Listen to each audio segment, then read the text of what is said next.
Hola, ¿cómo están? Néstor Valqui les saluda, bienvenidos a su programa Cala al Día. El día de hoy tenemos el honor de contar con una grata presencia, Enrique Gersi, un abogado, politólogo, político, hombre de las letras, hombre catedrático internacional, no solo del Perú, y es un placer para nosotros, Enrique, que engalanes pues este programa de Cala al Día. Bienvenido. Gracias, Néstor, para mí es un verdadero gusto estar contigo, ya tantos años que nos conocemos, y apoyar a todo el trabajo que está haciendo el colegio en la difusión pues de las ideas y valores entre los miembros de la orden.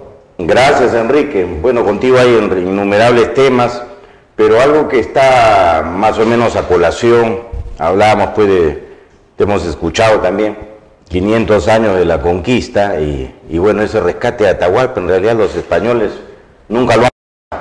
No, pues, y seguimos atrapados en el mismo problema, Néstor, porque a la hora que tú estudias los problemas de Conga, de Espinar, de las comunidades indígenas, por ejemplo, en la selva, el problema de la explotación de la madera, al final lo que está en discusión es la propiedad de los recursos naturales, ¿no? Y yo, como hemos comentado en más de una oportunidad, yo siempre he sostenido que aquí hay una paradoja, ¿no? Los pueblos del Perú, los pueblos originarios del Perú, están sentados sobre una riqueza enorme que no les pertenece, y eso crea una fractura originaria, el enfrentamiento que existe, que es aprovechado, les pertenecía históricamente, y que les pertenecía históricamente, y que es aprovechado pues, por grupos interesados, ¿no? Por curas de izquierda, por grupos políticos. Todos jalan para su y cada uno quiere buscar algún interés político en el asunto o económico.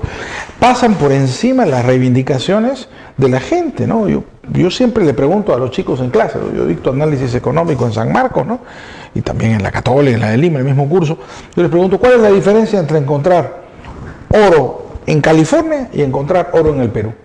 La respuesta es muy sencilla, Néstor. Cuando encuentras oro en California eres rico, cuando encuentras oro en el Perú eres pobre porque te lo quita el gobierno y se lo da a sus amigos. Entonces yo creo que hay que poner en agenda la discusión correcta, que es la propiedad de los recursos naturales.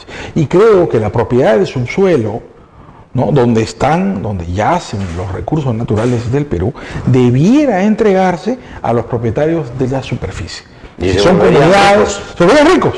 Los que hoy día son comunidades pobres, que viven casi en la prehistoria y que no tienen ningún servicio básico, serían de inmediato ricos.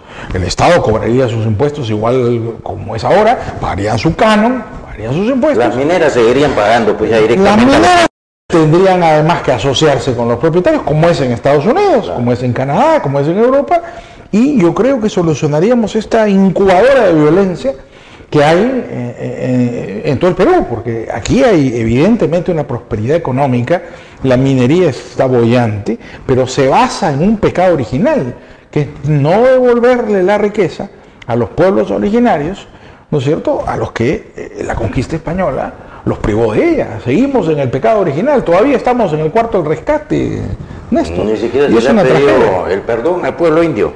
No, para nada, no, aquí hay una deuda histórica que tiene que, en mi concepto, satisfacerse. Ojalá pues que la clase política se dé cuenta de esto, ¿no? ¿Ya qué crees, Enrique? ¿Qué instancia se opone a que se imponga esta verdad? Mira, que tú hablas tan triste? Yo tengo la impresión, porque yo he conversado varias veces, claro, por ejemplo, con Yehudi Simón, que la tiene clara. Entiendo que cuando Yehudi estuvo de primer ministro quiso poner el tema, pero me imagino que ciertas precauciones políticas no le permitieron plantearlo abiertamente. Yo creo que hay que decirlo con claridad. Acá ese es el problema, ¿no es cierto? Con toda razón, si yo fuera un comunero, no voy a mencionar un nombre para no crear ninguna irritación, pero si fuera un comunero en una determinada localidad y veo pasar los camiones de oro y me quieren regalar, hermano, una posta médica, yo digo, oye, yo no quiero tu posta médica, yo quiero mi parte de esos camiones de oro que están pasando ahí. No hay agua, no hay desagüe, mis hijos se mueren de desintería y todos son ricos, menos nosotros que estamos en el lugar. Obviamente eso es un pecado original y esta gente naturalmente va a prestar oídos a los antimineros, a los violentistas, y no va a ser cooperativo con el desarrollo. Yo creo que hay que aunar intereses, y la manera de aunar intereses es permitirle a las comunidades, a los propietarios de la superficie, participar como socios, no recibir caridad, no recibir una dádiva, participar como socios de la empresa minera, ¿no? Pero ni siquiera estos grupos más radicales están con ese tema en la... No, porque pierden el negocio. Es decir, tú comprenderás, esto lo he discutido alguna vez, me han invitado a debatir con Chocli Monge, ¿te acuerdas de Chocli? Claro. Me invitaron a debatir con Chocli Monge el otro día en la San Martín, en el Instituto del Perú, tuvimos un debate. Claro, y Chocli, para mi sorpresa, está en contra. No, entonces yo le decía a Chocli, ¿pero qué pasó? La vaca se olvida cuando fue ternera, y se reía el Chocli, que me decía, no, pues, el Estado tiene que tener, claro, obviamente, los grupos de izquierda más radicales piensan equivocadamente, ¿no?, que si esto se produce va a perder influencia sobre la población. Yo creo que es equivocado, no se va a perder ninguna influencia cuando haya algún tipo de convicción, pero ahí hay una trampa distinta, es decir, permitir mantener este esquema colonial de la legislación sobre los recursos naturales, lo que produce es violencia. ¿Que nace de un tema colonial? Pero sí, sin duda. La propiedad del subsuelo para el rey viene con la corona de Castilla, ¿no? Era además una regla en la corona de Castilla. El rey era propietario de la riqueza. Seguimos pagando tributo al rey. Seguimos pagando tributo al rey. Como te digo, es una cosa, a mí me parece increíble, además que un gobierno nacionalista como el presidente Humala, ¿no? No haya visto este problema en el fondo, porque este es precisamente una reivindicación, ¿no es cierto?, contra el coloniaje. Esta es una típica norma colonial superstite en la República. ¿Y resolvería de inmediato la pobreza en tantas localidades? No creo que de inmediato, pero Néstor, porque tú sabes que yo creo que en un plazo bastante breve, los más pobres del Perú se van a convertir en los más ricos del Perú. Oye, hay zonas, no mencionemos nombres, insisto, pero hay zonas que todos conocemos, por ejemplo en Huancavelica, donde hay depósitos minerales por 55 mil millones de dólares. Y los comuneros no son más de 50 familias. Estás hablando que estos señores podrían ser dueños, cada uno, ¿no es cierto?, del equivalente a depósitos minerales por 1.000 millones de dólares. Claro, eso hay que explotarlo. Tiene que haber una empresa que puede ser tu socio paritariamente, de igual a igual. Y esa gente podría estar entre las más ricas del mundo. ¿Por qué tienen que ser las más pobres del mundo? Si pueden ser las más ricas del mundo. Claro, lo que me va a decir, y el Estado peruano cobra sus impuestos, pues, su 30% más su canon. ¿Cuál es el problema? ¿Cuál es el problema? Y las mineras igual tienen que pagarlo. No, las mineras igual, las mineras se asociará, pues ya no tendrían... No es el problema, ya estamos contra las mineras acá. No, en absoluto. Ellos siguen igual. Las mineras ya no se comerán el jamón completo, no será pues el 100%, tendrán que dejarle algo a los propietarios de los yacimientos, pero es el costo por hacer el proyecto. Oye, si tú eres una minera importante que trabajas en Estados Unidos, tienes que celebrar un contrato con el propietario de su suelo, si no, no puedes explotar la mina. No estamos hablando de nada extravagante. Así es en Estados Unidos. Entonces, si las grandes mineras que operan en Estados Unidos celebran un contrato con los americanos, ¿por qué no pueden celebrar un contrato con los peruanos nomás? ¿Cuál es el problema? Lo único que yo sugeriría que le den a los peruanos el mismo trato que reciben los americanos. Si un ciudadano americano tiene derecho a participar como socio de los depósitos mineros, que un ciudadano peruano tenga el mismo derecho. Y es tiempo de perder los complejos, hermano, y formemos parte del primer mundo. El dinero está ahí. Y ojo, en estos ciclos económicos, ¿no? Estamos en un ciclo económico a favor. Gracias al gran crecimiento chino e hindú, esto tiene límite, no es indefinido. En un determinado momento ese ciclo empieza a caer. Entonces nos va a pasar la del caucho, nos va a pasar la del guano. Ya hemos visto la película, la de la harina de pescado en los 70s. Ya la película la hemos visto varias veces. Si no se aprovecha el pico, después vienen las vacas flacas y ya no hay nada que repartir, salvo pobreza. Muy bien, doctor Gersi, por favor acompáñenos un bloque más. Estamos regresando con ustedes, amigos. Muchas gracias. Con todo gusto.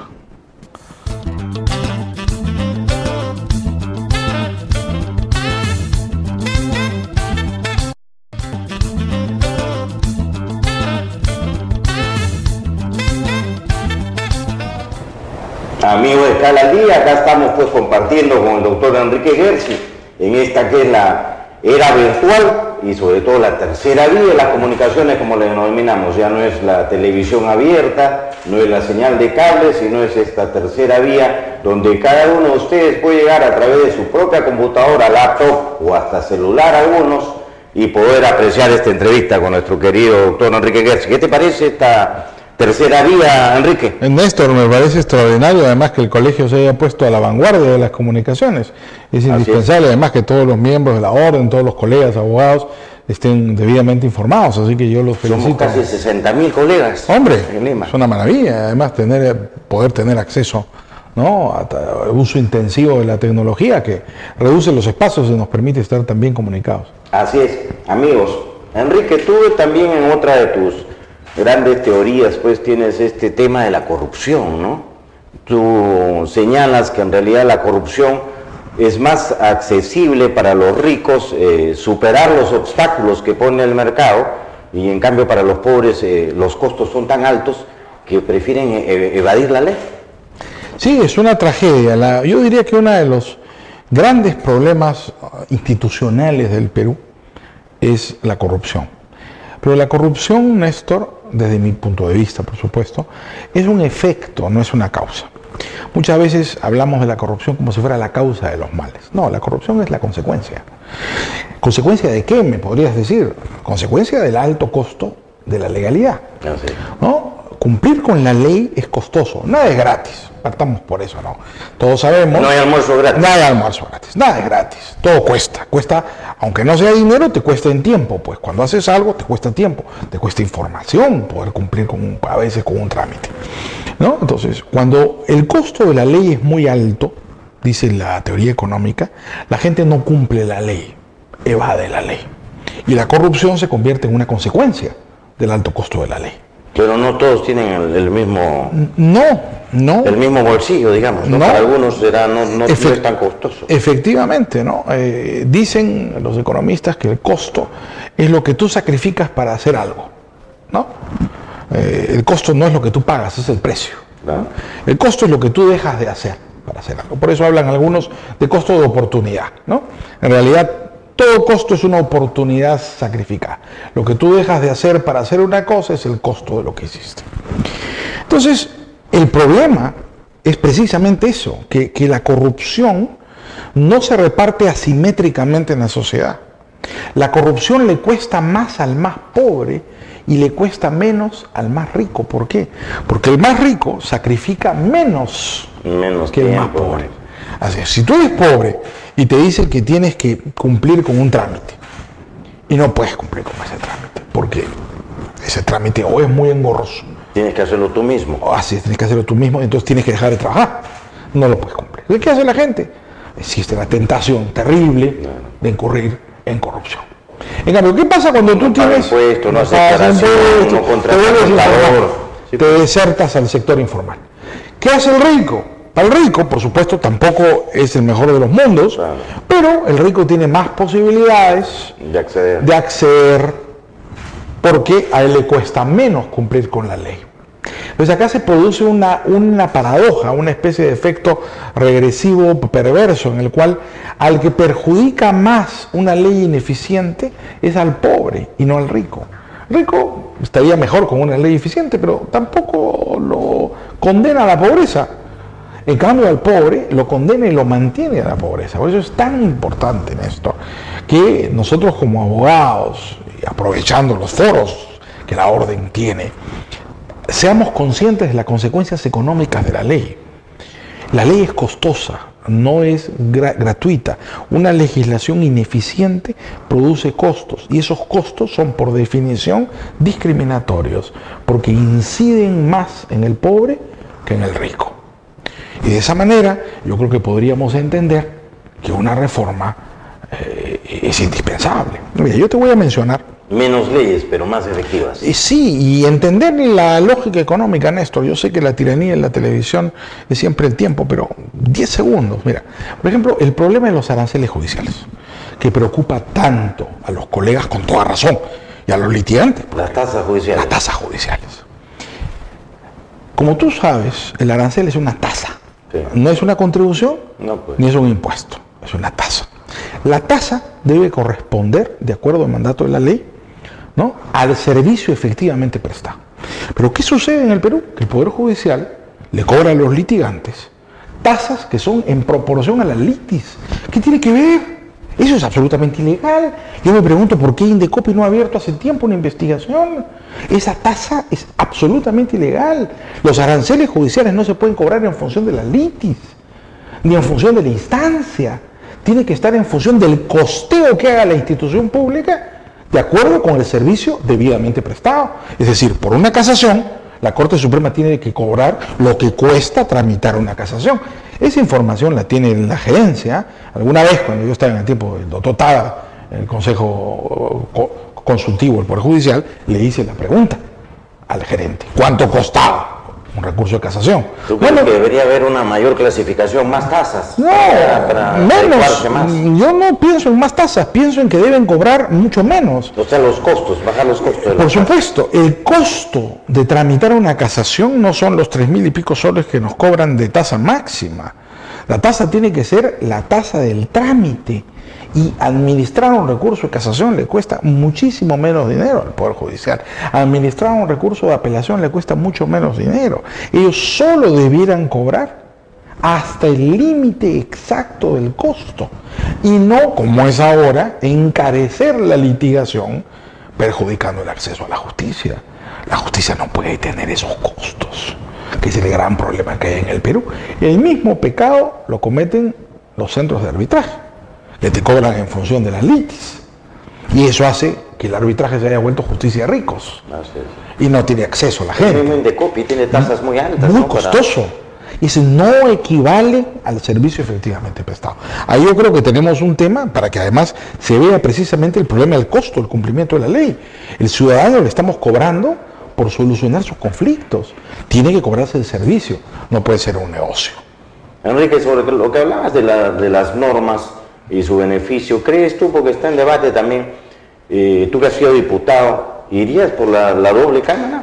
Mira, esto lo hemos conversado mucho, ¿no? Yo he conversado también alguna vez, José Luis Sardón, un distinguido miembro de la Orden, el constitucionalista, y él es el decano de la Facultad de Derecho de la UPC, ha publicado un libro. Tema polémico, ¿no? Hay las dos posiciones, los que dicen que es incrementar el gasto, que es inútil.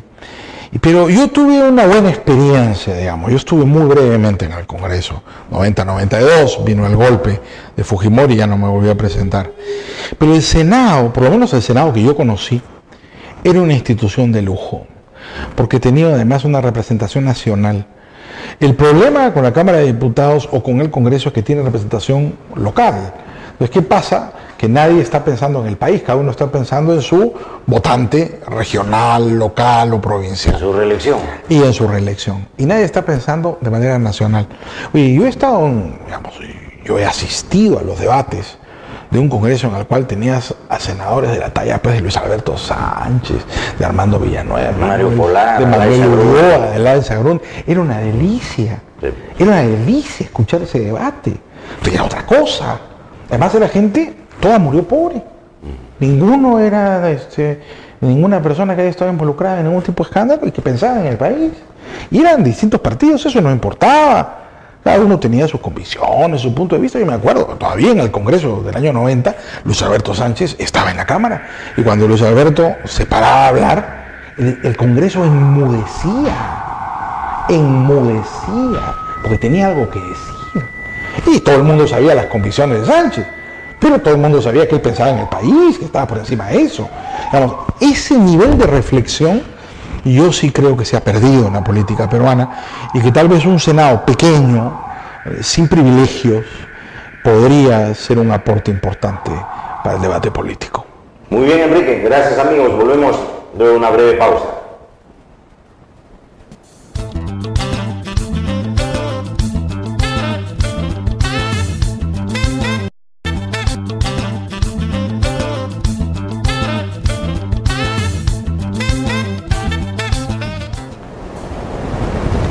Gracias, amigos, por acompañarnos. Estamos acá con el doctor Enrique Gersi y próximos también este viernes se disputa pues un partido emocionante de la blanquirroja, la selección peruana, ante su similar de Venezuela. Enrique también es un hombre de fútbol y sobre todo también tiene una teoría especial sobre las barras bravas, ¿no? Sí, bueno, tú sabes, mucha gente me pregunta, pues, ¿qué hago yo escribiendo de fútbol? Lo que pasa es que mi abuelo fundó el Muni, ¿no? Caramba, la Franja Roja. La Franja Roja. Muy apreciada. Pues. Así es, y claro, desde chico yo he estado siempre muy expuesto a todos estos temas. Mi padre y sus hermanos eran unos hinchas fanáticos del Muni. Es una pena que ya los muchachos no conozcan. Hay que verlo en la liga todavía. Eso, no conozcan lo que fue la historia del tercer gran club del fútbol peruano, ¿no? Pero efectivamente, Néstor, lo que yo he planteado es algo que ya se discute y que creo que mucha gente acepta, es que el problema del fútbol es que no tiene propietario. Hoy ya tenemos una situación inaudita en la historia del fútbol mundial. Somos el único país del mundo que tiene a sus dos principales clubes en situación de bancarrota con administración de los acreedores. Están intervenidos. Y Boys también. Es decir, están los dos principales y uno muy importante como Boys. Candidato a la baja. Por eso te digo, es decir, eso no existe en la historia del fútbol en ningún país del mundo. Hay muchos lugares, Racing estuvo en quiebra, salió de la quiebra, muchos lugares donde ha habido insolvencia de clubes. Pero que los dos principales equipos, es como si estuvieras hablando. El campeón mundial es en insolvencia. Como si, bueno, en algo teníamos que ver campeón mundial. Oye, es como si en España, Barcelona y Real Madrid estuvieran con administración judicial. Sí, pues. No, pues, es una cosa increíble. Es consecuencia de una mala definición de las reglas de juego.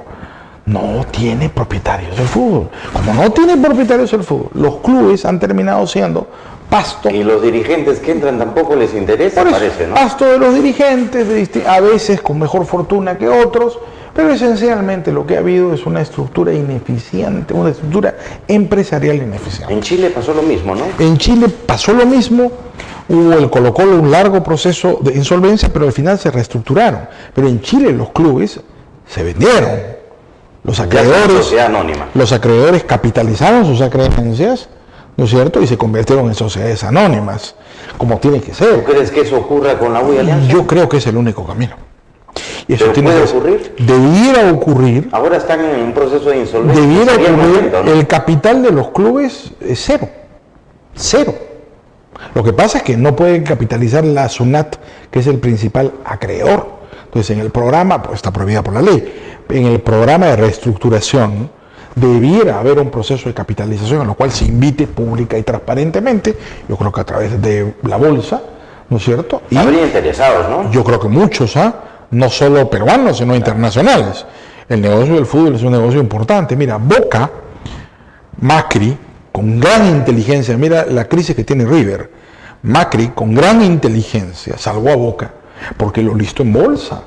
Y Boca, en Argentina, coloca bonos en la bolsa. Cuando quiere financiar una campaña futbolística y contratar jóvenes valores, ¿qué hace? Levanta la plata en la bolsa, como hace cualquiera. ¿Cuál es el sustento? Los derechos de televisión. Y los inversionistas ganan dinero, el club gana dinero, no estafan a nadie, es un negocio redondo. Ya no te hablo de Manchester United, ya no te hablo de Milan, ya no te hablo de Real Madrid o de Barcelona. Real Madrid es el club más rico del mundo. Pero es el que no es sociedad anónima. No, ellos tienen en España un sistema mixto interesante. Hay varias fórmulas en esto, tampoco se trata de ser dogmático. El sistema español, que es el caso del Real, es el de la Sociedad Anónima Deportiva, que es una especie de se parece a la sociedad civil nuestra. La antigua. Así es, no la asociación civil, sino la sociedad civil. Es una cosa que se parece, es una sociedad con capital, pero es una sociedad de personas. Personal, claro, pierden y se llevan. Mira, lo importante es que hay un dueño. El Chelsea no es una sociedad. El Chelsea es de un tipo, Roman Abramovich, a la antigua, patrón de chacra, pero es el dueño. Y al Chelsea todo el mundo conoce, Chelsea es un club riquísimo. Le ganó a Bayern en Alemania. Le ganó a Bayern, ha ganado campeonatos mundiales y le va muy bien al Chelsea, tiene un dueño. De lo que se trata es que haya un responsable, que haya un dueño, que no sea de nadie. Él sería el que controlaría la barra brava.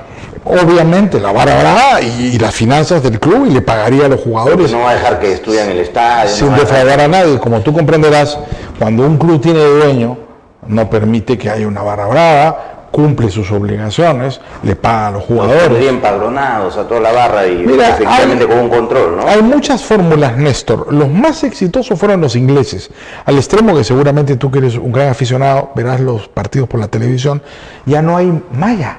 Los ingleses en Alemania tampoco. Tienen tal control de la barra, que hay barra, y fanáticos como en todas partes, sí. Pero ya le quitaron ya no hay malla. Nadie se mete a la cancha, porque lo que hicieron los ingleses, con gran habilidad, era identificar a los líderes de las barras bravas. Entonces, el día que había partido, la policía los invitaba muy cordialmente a ver el partido en la comisaría. Entonces, los llevaban presos en la mañana, cuando había partido. A todos los líderes, los cabecillas, y veían con el comisario el partido. No, todo el mundo veía su partido. Se acabó, descabezada la barra, no hay incidentes, porque esto tú sabes siempre hay cabecillas. No, esto a los ingleses les funcionó de maravilla. Fue una política proactiva, no evitar, digamos, no esperar al barrista en el estadio y lo buscar a su casa. A los ingleses les funcionó hasta hoy. Después de haber sido, en algunos momentos, en los 80, entrar a un estadio inglés era realmente jugarse la vida, ¿no? Hoy día no pasa nada, es una maravilla, es absolutamente impecable. Que yo creo que aquí en el Perú podemos aprender. No somos un país muy grande y el negocio futbolístico, por supuesto, no tiene la magnitud del negocio futbolístico en otros países. Estamos hablando pues de un país pequeño en inversiones, ¿no? Finalmente sí, finalmente sí. Pero que sí es posible entrar. Absolutamente, yo no tengo duda de eso. Puede ser un gran éxito. Qué bueno, Enrique. Volvemos, amigos, luego de la pausa.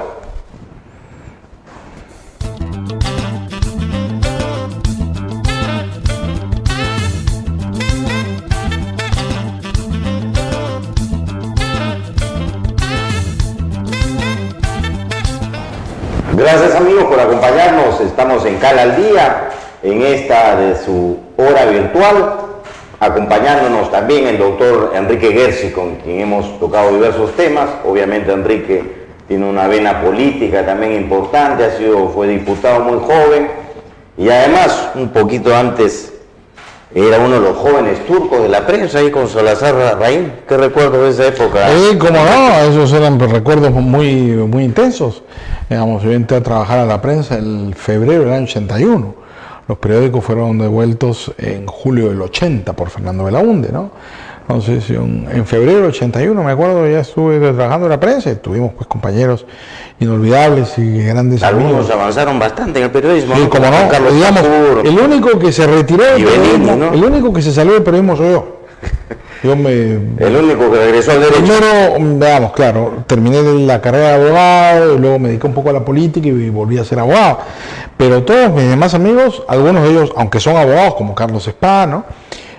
Más bien han ejercido la carrera periodística con éxito singular, el caso de Federico Salazar, el caso de Jaime Bailey, ¿no es cierto? El caso de Mario Ghibellini, que estudió literatura, que ahora es el hombre de RPP Televisión, ¿no? Y todos ellos éramos pues la última generación que tuvo la prensa. Lamentablemente la prensa cerró el año 84, pero tuvimos ahí en la calle Baquija, ¿no?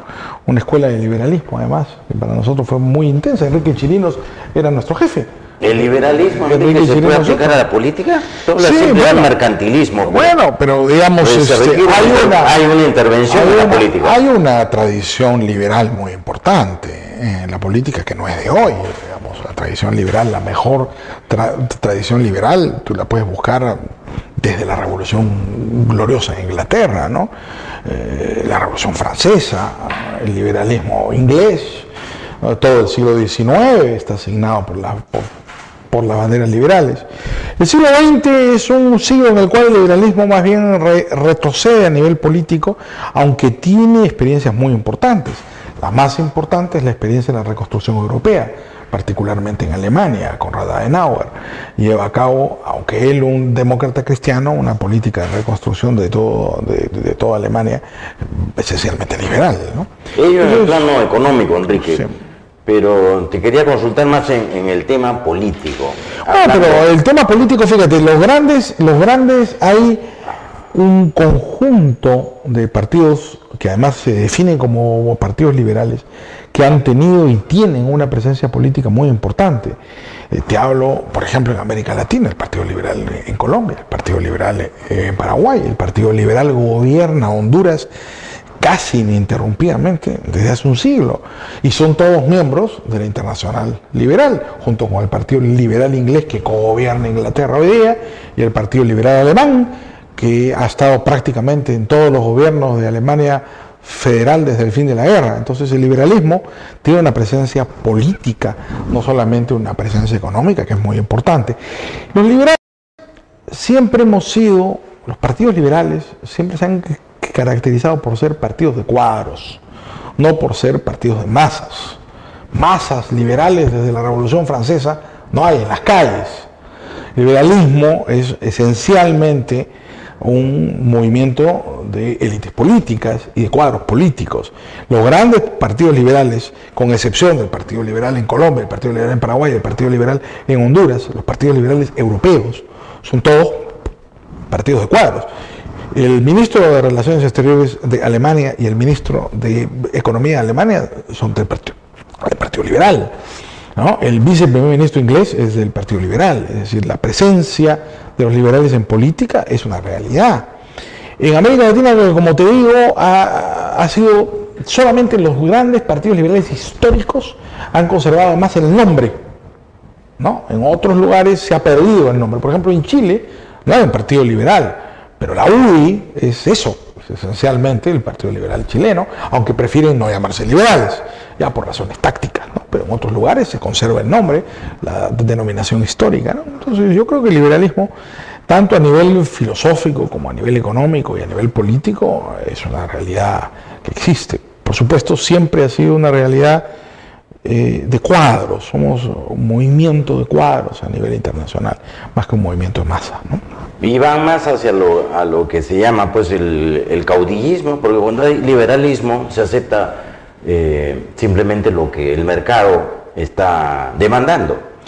Sí, bueno, pero los liberales han sido muy persistentes en sostener sus principios, ¿no? De un gobierno limitado, un Estado de Derecho, ¿no? Una economía equilibrada, con presupuestos equilibrados, con impuestos más bajos, ¿no? Y han sostenido eso de manera bastante enfática en el mundo, fíjate.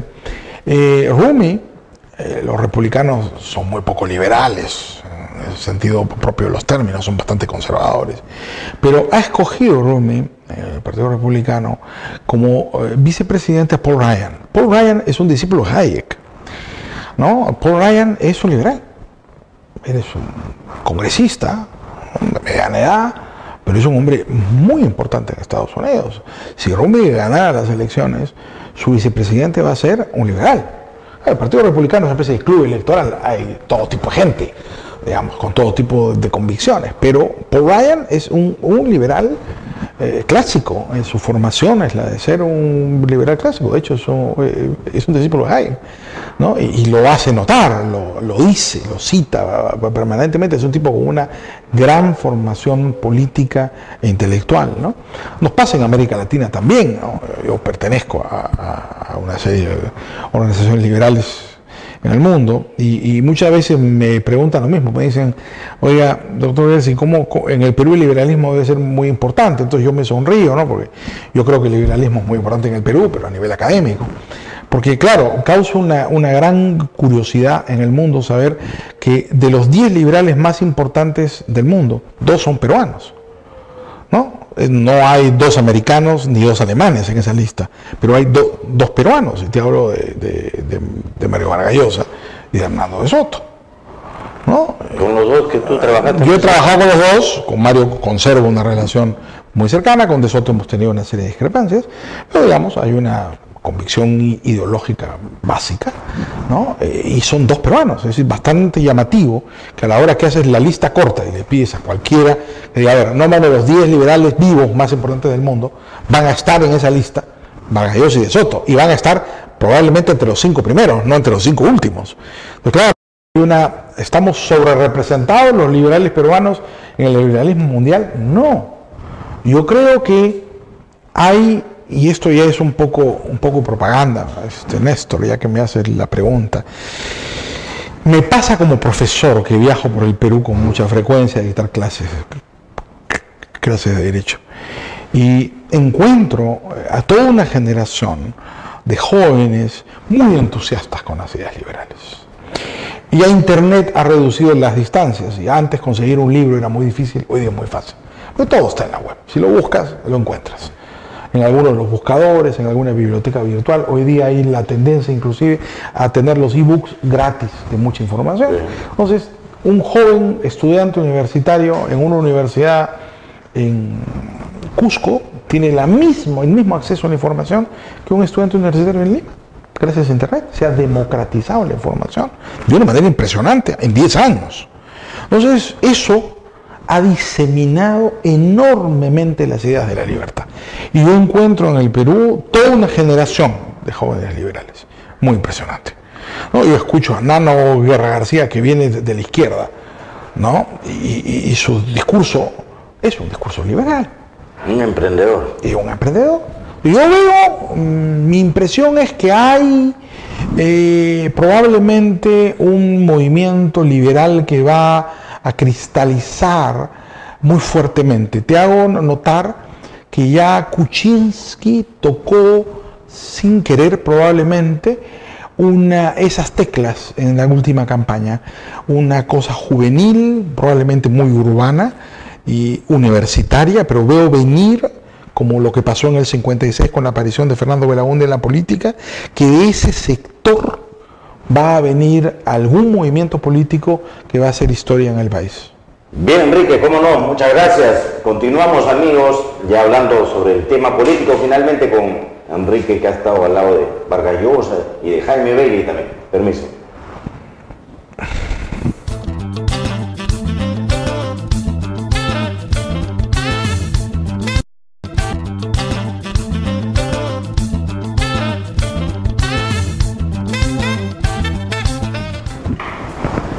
Amigos, ¿cómo están? Siempre en Cala al Día, hoy día con Enrique Gersi, politólogo, hombre del Congreso, fue diputado muy joven, y sobre todo ahora que ha tocado pues los temas ya políticos, liberales, queremos preguntarte, Enrique, ¿hubiera sido un gran presidente Vargas Llosa? Yo creo que sí. Él mismo dijo, me acuerdo en el cierre de la campaña en el año 90, que él sería un presidente tumultuoso. Yo creo que eso hubiera caracterizado a un gobierno de Mario. No hubiera habido, para empezar, un golpe de Estado. El Perú hubiera mantenido una impecable trayectoria democrática en los años 90 que se perdió lamentablemente y el país retrocedió institucionalmente. Creo que Sendero Luminoso hubiera sido derrotado igual, de repente antes. Recordemos que en los últimos días del gobierno de Alan García, Abimael estuvo a punto de caer. Claro. El cafecito estaba caliente cuando llegó la policía a la casa en Chacarilla. De esta casa en Chacarilla, ¿no? Yo creo que hubiera caído igual, porque ese fue un trabajo policial. Todo lo demás se construyó para justificar un movimiento. Fue parte de la propaganda, pues, del oncenio. Entonces yo creo que hubiera sido probablemente un gobierno tumultuoso. Mario lo había anunciado. Él siempre ha sido un hombre polémico, ideas drásticas, ¿no? Como buen arequipeño, lo cual creo yo es una virtud. En un país en que la gente nunca te dice las cosas de frente, ¿no? Felizmente tenemos a los arequipeños que nos dicen las cosas de frente. Igual creo yo que es siempre bueno. Pero es difícil rehacer la historia, Néstor, ¿no? Claro. En ese momento tal vez se cometieron una serie de errores, tal vez hubo mucha ingenuidad política, no se plantearon las cosas con más frialdad y se perdió una elección. Pero al final suele pasar que a veces siendo ganador electoral, ganando electoralmente, no tienes una victoria política. Y siendo derrotado electoralmente, tienes una victoria política. A Mario le ocurrió una paradoja que le suele ocurrir a los grandes reformadores como Haya el 31. Pierdes electoralmente, ya está. Pero tienes una victoria política. Haya el 31 tuvo una victoria política. Fijó la agenda política del Perú, 50 años. Vargas Llosa fue derrotado en el 90, pero ha fijado la agenda política. Nadie en el Perú habla de nacionalizar. Al contrario, el mismo Humala tuvo que jurar, ¿no es cierto?, ante Vargas Llosa durante la campaña, que no iba a nacionalizar. ¿No? Hoy día el Perú es el Perú de Vargas Llosa. ideológicamente Tú hablando. apareces en ese escenario político también, Enrique, pues, ¿no? Con el movimiento libertario. Yo era pues muy chico en esa época, yo salí Esa de tarde en la Plaza San Martín, ¿no? Sí, claro, eso fue el año 87, tenía 26 años. Y yo postulé efectivamente al Congreso y fue elegido, digamos, en abril del año 90. Yo tenía 29 años cuando estuve brevemente en ese Congreso. Ya no me presenté más, me retiré y preferí... ¿Una especie de solidaridad con Mario? De alguna manera, y me dediqué a ser, digamos, además de ser abogado, soy profesor. Yo dedico la tercera parte de mi tiempo. Dedico 2/3 partes de mi tiempo a la profesión y la tercera parte de mi tiempo a ser profesor. Porque es mi compromiso con el Perú. No, ser profesor en el Perú es, tú sabes, una vocación, ¿no? Y yo enseño en 3 universidades, enseño en San Marcos, donde obtuve 2 doctorados, uno en Derecho y uno en Filosofía, ¿no? Enseño en la Católica desde hace muy poco tiempo y en la de Lima desde hace más de 25 años. Entonces, para mí es muy importante dictar clase. Y dicto, además, como te das cuenta, en universidades de extracción sociopolítica muy diferente. A propósito, porque creo que es importante estar en todo el Perú. Además, doy clases en la César Vallejo, en Trujillo, donde gustosamente me ¿Y casi regresas con Jaime Bailey a la política? Bueno, fue un proyecto que hubiera sido muy interesante de desarrollar si Jaime hubiera querido. ¿Pensabas que era el candidato liberal? Y yo creo que él es un hombre que tiene el talento para ser el candidato de cualquier cosa. Es un tipo brillantísimo, es un genio. Lamentablemente, él en un determinado momento, pese a que pareció haber tenido un gran entusiasmo por ser candidato, prefirió no serlo. Creo que es una oportunidad que se perdió. Se perdió además una gran campaña. Jaime en campaña hubiera sido una cosa extraordinaria, absolutamente fascinante, ¿no? Pero su talento de comunicador es indudable, pero prefirió no seguir adelante. Vamos a ver qué nos depara el futuro. Yo soy un optimista, como te digo. Yo creo que hay una generación que viene, la siento venir, no fuera de los liberales, entre comillas, ya encumbrados, Beatriz Merino o Álvaro Vargas Llosa, que podrían tener, creo yo, una vocación por una candidatura. Veo más atrás a otra generación, inclusive menores que yo, soy un cincuentón, chicos mucho más jóvenes que veo venir detrás, que tienen un entusiasmo, una fuerza. Alfredo Bular, que escribe en los periódicos, Enrique Pasquel, Fernando Berquemer, que es el jefe de la página editorial del Comercio. Yo veo venir por muchos lados a una generación nueva, joven, muchachos, de 40 años o menos, con las justas 30 o treintones, que veo una generación de políticos liberales que yo creo van a tener un proyecto propio. Te decía hace unos minutos, ¿no? Me acuerdo un poco el 56.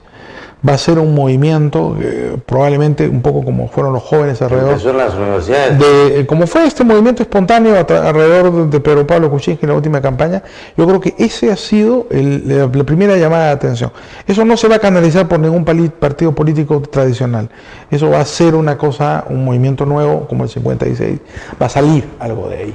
Y yo creo que va a ser una cosa bastante liberal, por lo menos por lo que converso con los jóvenes en todos estos lugares en el país. Siento venir una nueva generación de liberales en el Perú, que espero tengan una buena fortuna, ¿no?